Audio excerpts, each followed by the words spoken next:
வீடியோவை உங்களுக்கு வழங்குவோர் நஞ்சில்லா மூலப்பொருட்களால் தயாரிக்கப்பட்ட பதம் இனிப்புகள். எங்களது இனிப்புகளை நீங்கள் உண்டு மகிழ அழைக்கவும் 9940545122. விஞ்ஞானிகள்லாம் எப்படி உருவாகுறாங்கன்னா நமக்கு ஆச்சரியமாக இருக்குது. இப்போ எவ்வளோ பேரை படிக்க வைக்கிறோம், முதல் மார்க் வாங்கு, டிஸ்ட்ரிக்ட் வாங்கு, நீ வேலைக்கு போகணும் தான் நம்ம சொல்கிறோமே தவிர நீ ஒரு அறிவியலாளனா வான்னு யாரையுமே இது வரைக்கும் நம்ம சொன்னதாக தெரியவே இல்லை. ஆனால் அறிவியலாளர்கள் எப்படி வர்றாங்க? அநேகமாக அவங்க பள்ளிக்கூடத்துக்கே போகாமல் தான் வர்றாங்கன்னு நினைக்கிறேன். தாமஸ் ஆல்வா எடிசன் தன்னுடைய வாழ்நாளில் 1500 கருவிகளுக்கு மேலே கண்டுபிடிச்சவருங்கிறாங்க. கெண்டகி மாநிலத்தில் அமெரிக்காவில் 1847 பிறந்தவர். இவர் பள்ளிக்கூடத்துக்கு போன போது இவரை பற்றிய நல்ல அபிப்பிராயங்கள் அங்கே ஆசிரியர்களுக்கு இல்லை. இவருக்கு படிப்பு வராத ஒன்றாவது இவருக்கு வர்றாரு அப்படின்னு ஒரு கடிதம் ஒன்று கொடுத்து விட்டாங்களாம். இப்போ இவங்க அம்மாட்ட கொண்டு கொடு அப்படின்னு. அவர் வாங்கிட்டு வந்து அம்மாட்ட கொடுத்துருக்காரு. அந்த அம்மா வாங்கி பார்த்துருக்காங்க. பார்த்துட்டு பெட்டியில் வச்சுட்டாங்க. என்னம்மா எழுதியிருக்காங்கன்னு கேட்டவுடனே, ஒன்றும் இல்லை, நல்லா இருக்கா, நீ நல்லா படிப்பேன்னு எழுதுகிறாங்கன்னு. ஆனால் கொஞ்ச நாள் கழிச்சு அவர் பள்ளிக்கூடம் போகல. பேப்பர்கள் விற்றார், மற்ற வேலையை பார்த்தார், எல்லாம் செஞ்சுட்டு இருந்தார். ஆராய்ச்சியில் ஈடுபட்டார் தானாகவே, சுயம்பாக. ஒரு தடவை ரயில் பெட்டி ஒன்றில் ஆராய்ச்சி பண்ணிகிட்டு இருக்கப்போ தீப்பிடிச்சி எறிஞ்சு அந்த ரயில்வே அதிகாரி வந்து ஒரு அறை விட்டார். இவருக்கு ஒரு காது கேட்கா போயிடுச்சு.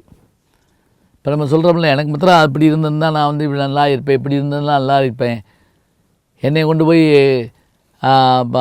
அங்கே சேர்த்து விட்டுருந்தா நான் பெரிய ஆளாக வந்திருப்பேன், இதை இங்கே சேர்த்து விட்டு ஏற்காட்டில் சேர்த்து விட்டுருந்தா வேர்க்கல்ல வந்திருப்பேன் அப்படின்னு ஏதாவது சொல்கிறோம். ஆனால் அதெல்லாம் இல்லை. இவர் யாரும் இவருக்கு உதவி செய்யலை, தானாக எல்லாவற்றையும் செய்தார். அதோட ஒவ்வொரு கண்டுபிடிப்புக்கும் அவர் எடுத்துக்கிட்ட முயற்சிகள் அவர் மாதிரி சொல்லவே முடியாது. அவர் சொன்னார் ஒரு முறை, தான் எப்படி தோற்றங்கிறத 1300 முறை முயன்று பல்பு கண்டுபிடிக்கிறார். அப்போது ஒரு நிருபர் வந்து கேட்குறார், அப்போ நீங்கள் 1299 முறை தோற்று போயிட்டீங்கன்னு தானே அர்த்தம்னு கேட்குறாங்க. அதுக்கு அவர் சொன்னார், இல்லை 1299 முறை நான் என்ன கற்றுக்கொண்டேன், இப்படி செய்யக்கூடாது என்று கற்றுக்கொண்டேன். எவ்வளோ அழகான வார்த்தை பாருங்கள். அதாவது எப்படி செய்யக்கூடாது என்பதை என்னிடம் கேளுங்கள், நான் சொல்லித் தருகிறேன் அப்படின்னாராம். இன்னொரு கேள்வி கேட்டாங்க, வாழ்நாளில் 1500 கருவிகளுக்கு மேலே கண்டுபிடிச்சிருக்கீங்களே, இது எப்படி கண்டுபிடிச்சிங்க?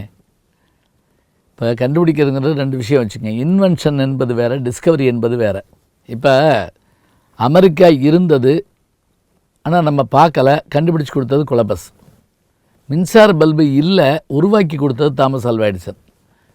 1500 கருவிகளை உங்களால் எப்படி கண்டுபிடிக்க முடிந்தது? அவர் ஈஸியாக சொன்னார், அப்படிலாம் ஒன்றும் இல்லை, எல்லாமே ஏற்கனவே பிரபஞ்சத்தில் இருக்கின்றன, நான் இதை கண்டுபிடிக்கணும் அப்படின்னு என்னுடைய மூளையை டியூன் பண்ணுவேன், அது மேலேருந்து அது இருக்கும் அப்படின்னார். இப்போ நம்ம சிக்னல் கிடைக்கலன்னு அலையிறோம் பார்த்தீங்களா, சிக்னல் கிடைச்சவொடனே பேசிடுறோம்ல, அது மாதிரி நான் அந்த பொருள் பற்றி சிந்திப்பேன், அது என்னை நோக்கி வரும் அப்படின்னார். இன்னும் கூட ஆச்சரியமான ஒரு விஷயம், அவர் என்னென்ன கண்டுபிடிச்சாருன்னு ஒரு பட்டியலை பார்த்தா நமக்கு மயக்கமே வந்துடும். சிமெண்ட்டு கண்டுபிடிச்சது தாமஸ் ஆல்வா எடிசன் எத்தனை பேருக்கு தெரியும்? ஏன்னா நம்ம ஊரை பொறுத்த மட்டும் சிமெண்ட் என்பது கெமிஸ்ட்ரி, மின்சார பல்பு என்பது ஃபிசிக்ஸ், இது வேதியியல், இது இயற்பியல். ஆனால் அவர் இதையும் கண்டுபிடிக்கிறார், அதையும் கண்டுபிடிக்கிறார். அதை காட்டில் இன்னொரு ஆச்சரியம், அவர் தான் முதல்ல ஓட்டிங் மிஷினை கண்டுபிடிச்சவர். ஆனால் அரசாங்கம் அதை வந்து பெருசாக ஆதரிக்கலை. 4 வருஷத்துக்கு நடக்கிற வேலை, இதுக்கு போயிட்டு நீ ஏன் பெருசாக செய்கிறப்படி அப்படின்ட்டாங்களாம். அவர் அப்படியே போட்டார். ஆனால் தமிழ்நாட்டில், இந்தியாவில் அதை முதல்ல பயன்படுத்துகிறவங்க யாருன்னு கேட்டால் எழுத்தாளர் சுஜாதா அவர்கள் தான். அவர் விஞ்ஞானியும் கூட. கேரளாவில் தான் முதல் ஓட்டுப்பதிவு நடக்குது. இங்கே இவர் இன்னொரு முக்கியமான இந்த உலகத்தையே மாற்றி அமைக்கக்கூடிய ஒரு விஷயத்தை கண்டுபிடிச்சார். தமிழ்நாட்டில் 5 முறை முதலமைச்சர்கள் யாருன்னு கேட்டால், பேரறிஞர் அண்ணா, டாக்டர் கலைஞர், புரட்சித்தலைவர் எம்ஜிஆர், அவருடைய மனைவி விவிஎன் ஜானகி, புரட்சித்தலைவி ஜெயலலிதா அவர்கள், இந்த 5 பேர் சினிமா துறையை சார்ந்தவர்கள். இந்த சினிமாவை கண்டுபிடிச்சவரை தாமஸ் ஆல்வா எடிசன் தான். அதான் ஒரு முறை நம்ம சத்யராஜ் சொன்னார், எல்லா சினிமா நடிகர்களும் எந்த சாமியை கும்பிடணும் அப்படின்னு கேட்டால் தாமஸ் ஆல்வா எடிசன்கிற சாமியை தான் கும்பிடணும், அவங்க வீட்டில் அவருடைய படம் வச்சுருக்கணும் அப்படின்னார். ஏன்னா அவங்க இருக்க போய் தான் சினிமா கண்டுபிடிக்கப்பட்டது.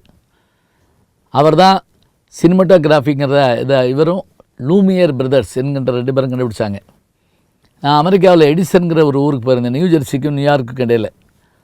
அது என்ன அப்படின்னா, அவர் வந்து பிறந்த ஊரில், ஆனால் அவருக்கு முதல்ல கண்டுபிடிச்ச பல்பு அங்கே இருக்குது. அதோடு மட்டுமில்லை, அவருடைய நினைவு நாளை கொண்டாடினாங்க. நான் அங்கே இருந்தேன் அமெரிக்காவில். எப்படி கொண்டாடினாங்கன்னு தெரியுங்களா? திடீர்னு எலக்ட்ரிசிட்டி எப்போ தான் ஃபெயிலியர் பண்ணாங்க, எலக்ட்ரிசிட்டியை. அதாவது நம்ம ஊர் பானையில் சொல்கிறது தான், கரண்ட்டு போயிடுச்சு.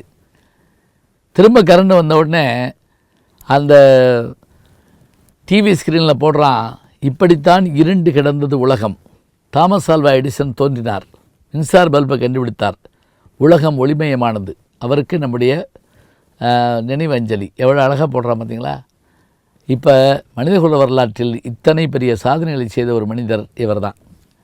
சரி, அவங்க அம்மாக்கிட்ட ஒரு கடிதம் கொடுத்து விட்டாங்க, அவங்க அம்மா வாட்சி காமிச்சாங்கன்னு சொன்னோம்ல, அந்த கடிதம் என்ன? ரொம்ப நாள் கழித்து அவங்க அம்மா இறந்த பிறகு தாமஸ் ஆல்வா எடிசன் அந்த ஒரு பெட்டியை பார்த்து தேடின போது அம்மாவோட பெட்டிக்குள்ளே அந்த கடிதம் இருந்துச்சான். அந்த கடிதத்தில் என்ன இருந்தது தெரியுமா? உங்கள் மகனுக்கு படிப்பு வராது, உங்கள் மகனை எங்களால் படிக்க வைக்க முடியாது, அவன் எதற்கும் லாயக்கற்றவன் அப்படின்னு எழுதியிருந்ததான். ஆனால் அந்த தாய் அதை மறைத்து, தன் பிள்ளை காக்கைக்கும் தன் குஞ்சு பொன் குஞ்சு என்பது போல, நீ அறிவாளி படிப்பாளி, நீ நல்லா வருவேன்னு எழுதியிருக்காங்கன்னு சொன்ன உடனே தாமஸ் ஆல்வா எடிசன் அப்படி கலங்கி போனாராம்.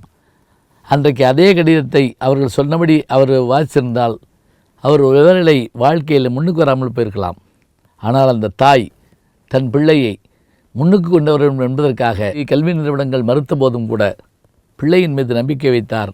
அந்த பிள்ளையை உலகத்தை மாற்றி காட்டினார் என்றால், இப்படியான பல சுவாரஸ்யமான செய்திகள் எல்லாம் தாமஸ் ஆல்வா எடிசனுடைய வாழ்க்கை வரலாற்றில் உண்டு.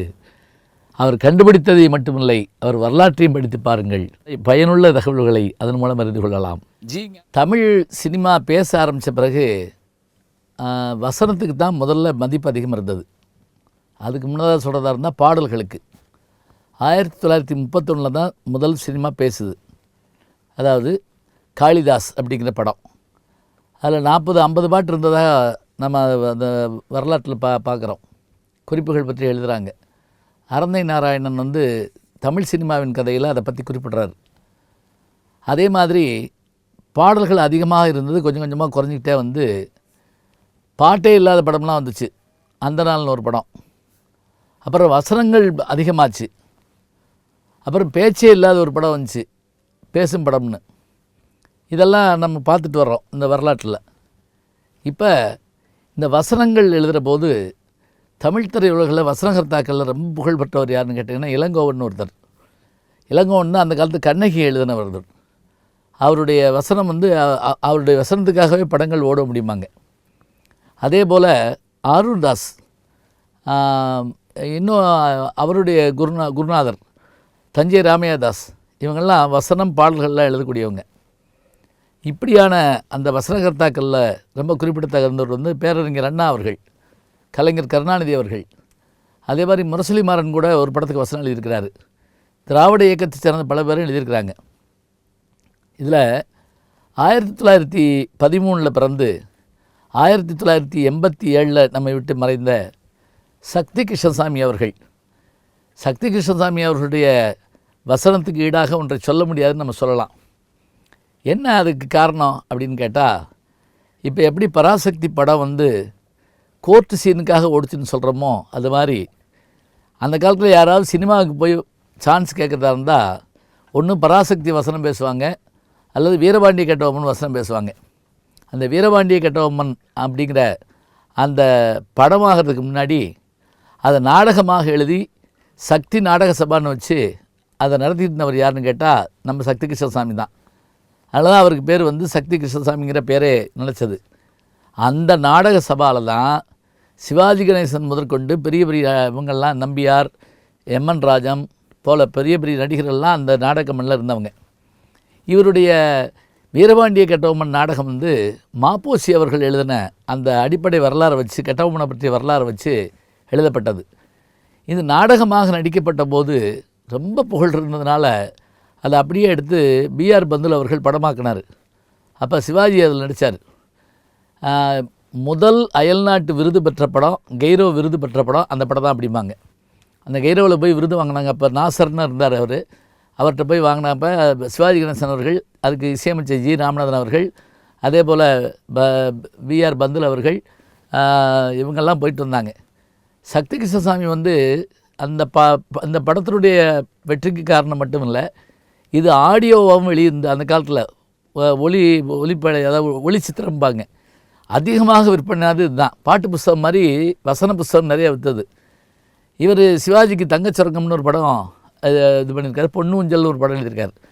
ஆனால் அதெல்லாம் காட்டில் ரொம்ப முக்கியம் என்ன தெரியுங்களா, எம்ஜிஆர் அவர்களுக்கு மிகப்பெரிய வெற்றியை தந்த படங்கள்னு பார்த்திங்கன்னா எங்கள் வீட்டு பிள்ளை, நாகிரெட்டி சக்கரபாணி, விஜயா ப்ரொடக்ஷனில் தயாரிக்கப்பட்ட விஜயா வாகினி ஸ்டுடியோவில் உருவாக்கப்பட்ட படம். அது தெலுங்கில் கூட அது வந்து ரொம்ப பிரபாந்தம் போட்டது, என்டிஆர் நடித்த படம். அதுக்கான தமிழ் வசனம் வந்து இவர் தான், எங்கள் வீட்டு பிள்ளைக்கு. அதே போல் எம்ஜிஆருடைய படகோட்டி வசனம்லாம் நீங்கள் பார்த்தீங்கன்னா ஒரு இடத்துல எம்ஜிஆர் வந்து 2 குப்பத்துக்குள்ளே சண்டை ஏற்பட்டிருக்கோம். அந்த சண்டையை தீர்க்கிறதுக்காக வருவார். அவர் வந்த உடனே ராம்தாஸ், அவர் வந்து கதாநாயகி அப்பா, சரோஜாவிக்கு அப்பா, என்னடா நீ வந்து பேச வந்திருக்க, உன்னை அடிங்கடா அப்படின்னோடனே 10 பேர் சேர்ந்து எம்ஜிஆர் அடிச்சுட்டு எல்லோரும் சேர்ந்து ஒரு கடப்பாரி அவர் கழுத்தில் இப்படி இறுக்கி போட்டுருவாங்க, 10 பேர் சேர்ந்து.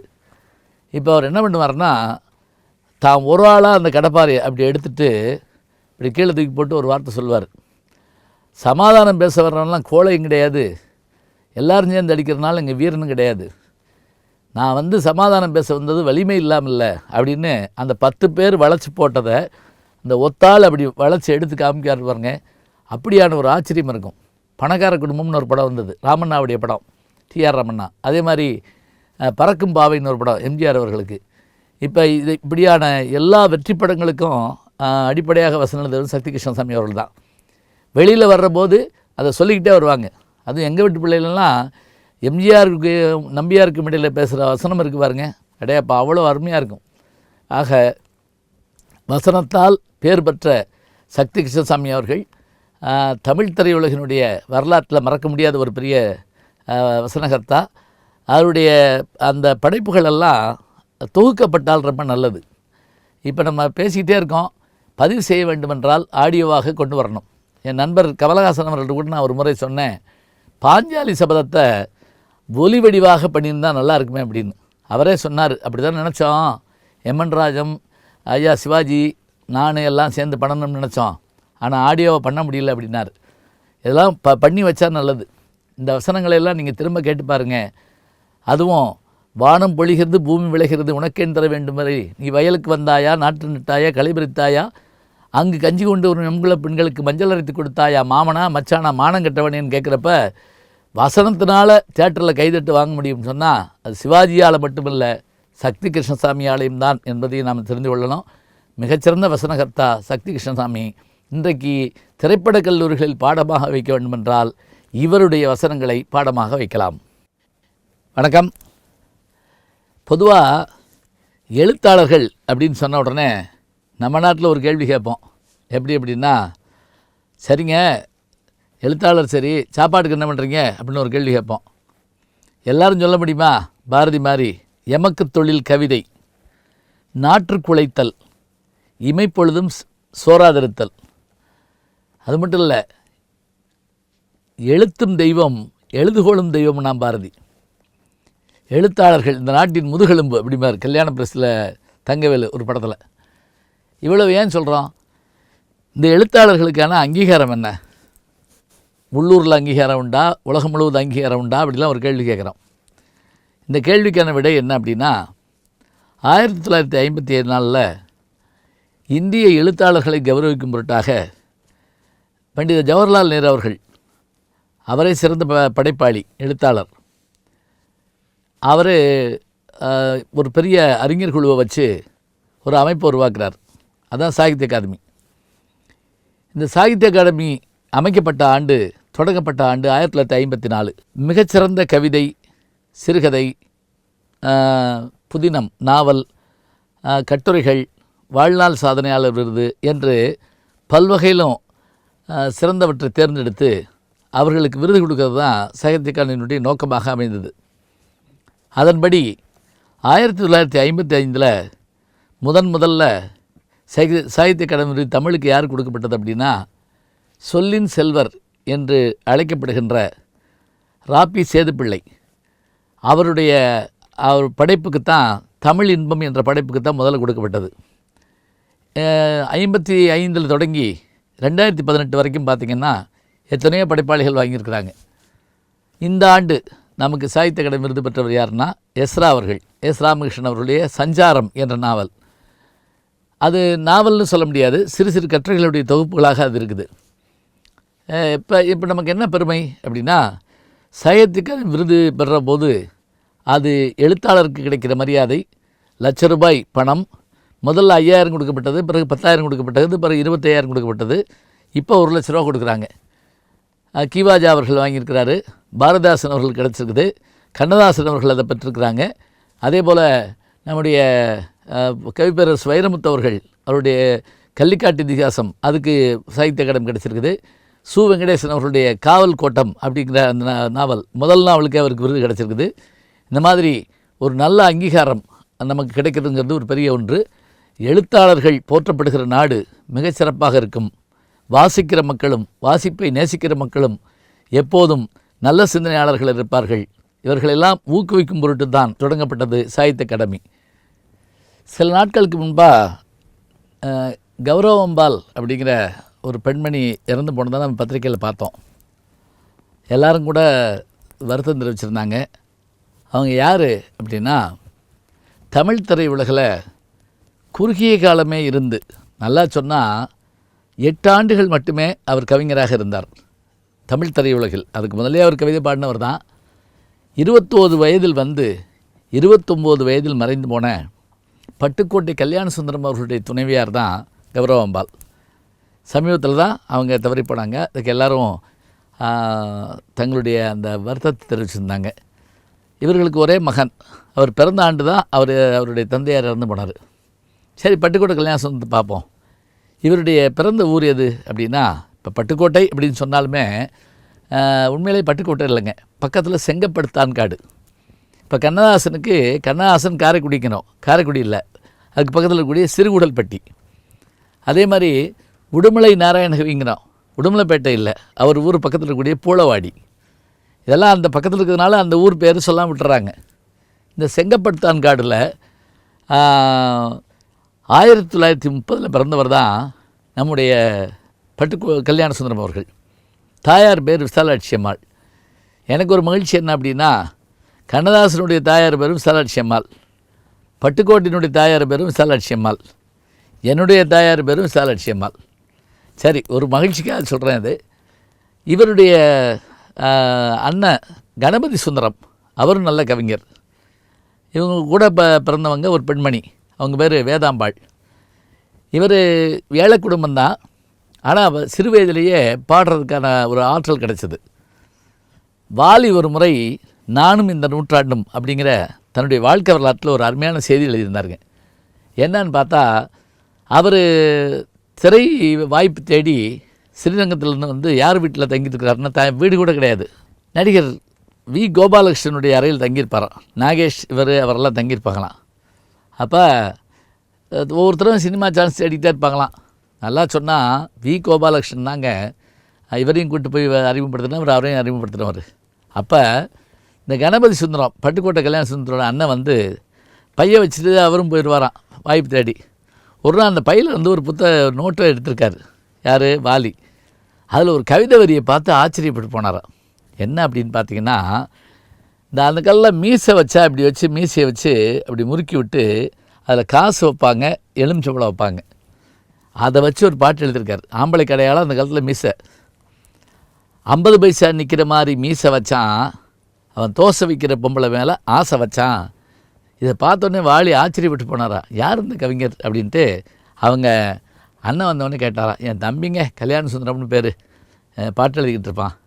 உடனே இப்படி எழுத யாராலங்க முடியும், ஒரு பெரிய ஆள் வருவார்னு சொன்னாராம். அதே மாதிரி அவர் சில பாடல்கள் எழுதினாலும் அவருக்கு முதல் வாய்ப்பு கிடைச்சது எதுன்னு பார்த்தீங்கன்னா, பாசவலை அப்படின்னு ஒரு படம், அந்த காலத்தில் பாசவலை. அதில் அந்த ஒரு தத்துவ பாட்டு எழுதுறதுக்கு உடுமலை நாராயணனுக்கு கால் ஷீட் கிடைக்கல. மருதகாசி என்ன பண்ணாரா, அவரே திரைக்கவிஞராக இருந்தாலும் கூட இதுக்கு இந்த பாட்டு தான் எழுதுறது நல்லா இருக்கும்னு சொல்லி பட்டுக்கோட்டை பாட்டை கொண்டு MS விஸ்வநாதன் ராமூர்த்திக்கு கொடுத்தாராம். அவங்க வாங்கி பார்த்துருக்காங்க.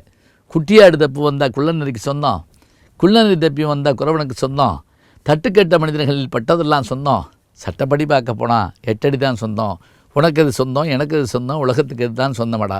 இந்த பாட்டு தாங்க திரையுலகில் அவர் பெரிய மாற்றத்தை கொண்டு வந்தது. பிறகு 8 ஆண்டுகள் அவர் ஆட்சி தாங்க. எம்ஜிஆர் முதலமைச்சரான பிறகு சொன்னார், நான் உட்கார்ந்துருக்கிற நாற்காலியில் 4 காலில் ஒரு கால் பட்டுக்கோட்டை கல்யாண சுந்தரனுடைய அந்த பாட்டு அப்படின்னாரு. அவ்வளோ பெருமை. திருடாதே பாப்பா திருடாதே, அதே மாதிரி சின்ன பயலை சேதிகளடா, சிவாஜி அவர்களுக்கு பதிபக்தி படத்தில் வரக்கூடிய பாடல்கள், இன்னும் கல்யாண பரிசு முழு பாடல் 1.5 மணி நேரம் கதை சொன்னாராம் யார், ஸ்ரீதர் அவர்கள். அந்த 1.5 மணி நேர கதையை ஒரே வார்த்தையில் சுருக்கி கேட்டாராம்.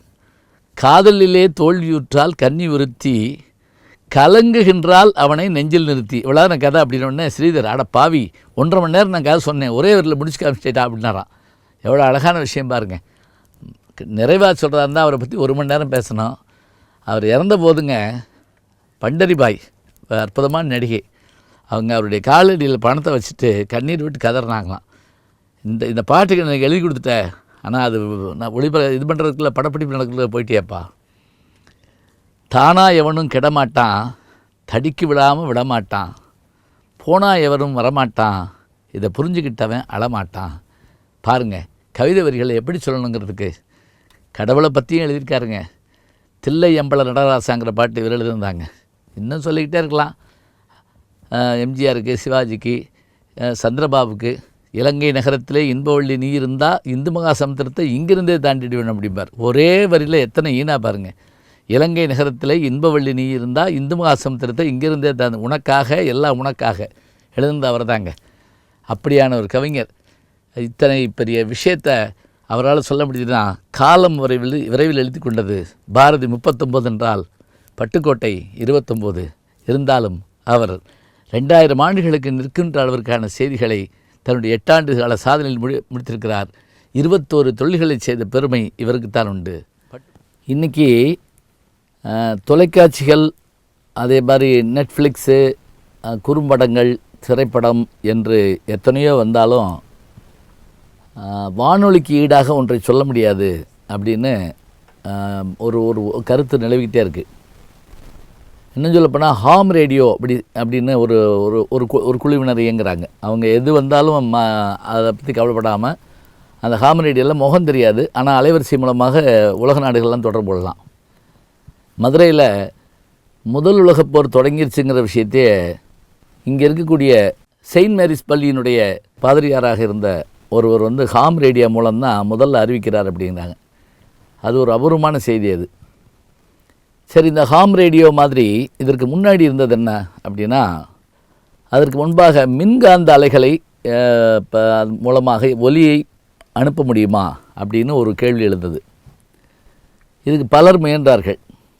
மைக்கேல் ஃபாரடே போன்றவர்களும், மோர்ஸ் என்கின்ற இந்த கம்பியில்லா தந்தியை உருவாக்கிய அவரும் இந்த முயற்சியில் ஈடுபட்டிருந்தாங்க. ஹெட்ஸ் என்பவர் இதே மாதிரியான ஒரு பெரும் முயற்சியில் ஈடுபட்டிருந்தார். இந்த நேரத்தில் தான் 1874 இத்தாலியில் ஒரு பெரிய செல்வ குடும்பத்தில் பிறந்தவர் தான் மார்கோனி.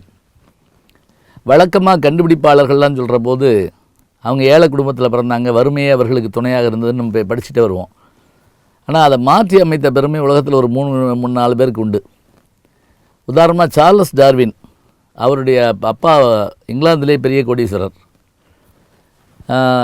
ரவீந்திரநாத் தாகூர் பெரிய ராஜவம்சத்தை சேர்ந்தது போன்ற பெரிய கோடீஸ்வரர். கவிஞராக இருந்தும் பெரிய செல்வந்தராக இருந்தவர். அதே போல் மார்கோனி, இவருடைய தந்தை பெரிய செல்வந்தர் மட்டுமில்லை, இவங்க வீட்டிலே பிரம்மாண்டமான நூலகம் ஒன்று இருந்தது. இந்த நூலகத்திலேயே இவர் படிச்சுட்டு இருப்பார். இவருக்கு ஆசிரியர்கள் சொல்லிக் கொடுத்துட்டு போவாங்க. இவர் பள்ளிக்கூடத்தில் போய் பெருசாக படித்ததில்லை. ஆனால் இயற்பியலில் மிகுந்த ஈடுபாடு உண்டு. அதன் காரணமாக ஏதாவது கண்டுபிடிக்கணுங்கிற எண்ணம் இவருக்கு இருந்தது. இவர் கண்டுபிடிச்ச பொருள்களுக்கான ஒரு அங்கீகாரம் இத்தாலியில் கிடைக்கல. அப்போது இத்தாலியை ஆண்டு கொண்டிருந்தவர் யாருன்னு கேட்டால் முசோலினியினுடைய கையில் இருந்தது. அவங்கள போன்றவர்களெல்லாம் இவர் பெருசாக அங்கீகரிக்கலை. அதனால் என்ன பண்ணார், லண்டனுக்கு வந்துட்டார். லண்டனில் செம்ஸ்போர்டு என்ற பகுதி, இப்போ நான் சமீபத்தில் லண்டன் போயிருந்தபோது அங்கே இருக்கிற தமிழ் சங்கத்தில் பேசுகிற வாய்ப்பு எனக்கு கிடச்சிது. அப்போ நான் அந்த அரங்கமே மார்கோனி அரங்கம்னு வச்சுருந்தாங்க. அங்கே தான் அவர் முதல்ல தொழிற்சாலையை உருவாக்குறார். இன்னொரு ஆச்சரியம் என்ன அப்படின்னா, இவர் ஒரு தொழில் முனைவோராகவும் இருந்தார். ஆண்டர்பிரனர் அப்படின்னு சொல்லுவோம் இல்லையா, தொழில் முனைவோராகவும் இருந்தார். பெரும் முயற்சி செய்து இந்த செயல்பாடுகளில் ஈடுபட்டார். இவரை போலவே பலரும் இந்த முயற்சிகளில் ஈடுபட்டாங்க. வானொலியினுடைய அந்த அற்புதமான படைப்பை கண்டுபிடித்தவர் யார் அப்படின்னு கேட்டிங்கன்னா, நாம் யாருக்கு அந்த புகழை கொடுக்கணும்? இந்தியாவில் பிறந்து பயிருக்கும் உயிருண்டு என்று கண்டுபிடித்த ஜெகதீஷ் சந்திர போஸ் அவர்களுக்கு தான் இந்த பெருமை போய் சேரணும்பாங்க. ஏன்னா அவர் தான் முதல்ல இந்த மின்காந்த அலைகள் மூலமாக ஒலியை அனுப்ப முடியுங்கிறத கண்டுபிடிச்சார். ஆனால் அவர் அதை பதிவு செஞ்சுக்கிறல. அது மட்டும் இல்லை, மார்கோனி ஒரு கடிதமே எழுதி இந்த முயற்சியில் நான் ஈடுபட்டிருக்கிறதுனால எனக்கு நீங்கள் துணையாக இருக்கணும்னு ஒரு வார்த்தை கேட்டுக்கிட்டாராம்.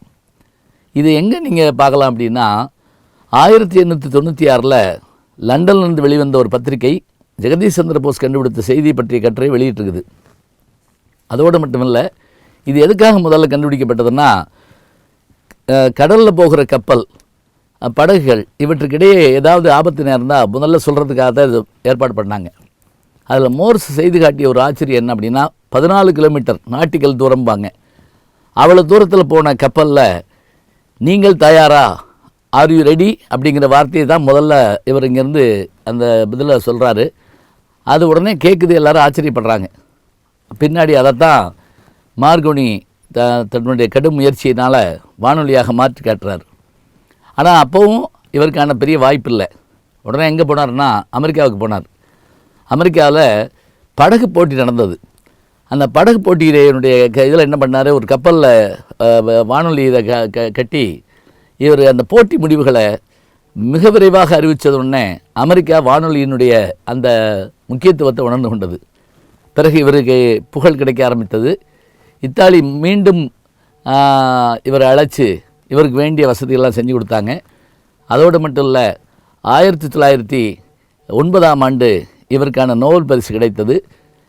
இவருடைய வாழ்நாள் முழுவதும் இவர் செய்த சாதனையின் காரணமாக இன்றைக்கு நாம் வானொலியில் பல்வேறு சாதனைகளை பண்ணிகிட்டு இருக்கோம். மீண்டும் வானொலி உயிர்த்தெழுந்து வந்திருக்கிற மாதிரி நமக்கு தோணுது. இன்டர்நெட் வானொலிலாம் வந்துருச்சு. 1937 இவர் இத்தாலியில் தான் மரணம் அடைகிறார். இவருக்கு பெரிய ராஜ்ய விருதுகள்லாம் தரப்படுது. அது மட்டும் இல்லை, அரசியலமைப்பு சட்டத்தினுடைய கையெழுத்து போடுற பெருமையும் இவர் கிடைச்சது. ஒரு ஆச்சரியம் பாருங்கள், 1937 இவர் மறைகிறார். 1938 சென்னை வானொலி நிலையம் தொடங்கப்படுது. இந்தியாவில் முதல் இதுகளில் பாம்பே தொடங்கின பிறகு தென்னிந்தியாவில் குறிப்பாக தமிழகத்தில் சென்னை வானொலி தொடங்கப்பட்ட ஆண்டு 1938. இவர் மறைந்தது 1937. ஆக இந்த உலகம் உள்ள வரையிலும் அவருடைய புகழ் நிலைத்திருக்கும். அவர் இறந்தபோது அத்தனை வானொலி நிலையங்களும் 2 நிமிடம் மௌனஞ்சலி செலுத்தி தங்களுடைய மௌனத்தை வெளிப்படுத்தின என்று சொன்னால், புகழை பெறுவதற்காக உழைத்தால் அவர்கள் ஊழிக்காலமும் நிற்பார்கள். அதற்கு பிறகும் அவர்களுடைய புகழ் பேசப்படும் என்பதற்கு எடுத்துக்காட்டு மார்கோனி. ஜி ஞானசம்பந்தன் அப்படிங்கிற இந்த யூடியூப் சேனலில் சப்ஸ்கிரைப் பண்ணுங்கள், நண்பர்களையும் பண்ண சொல்லுங்கள்.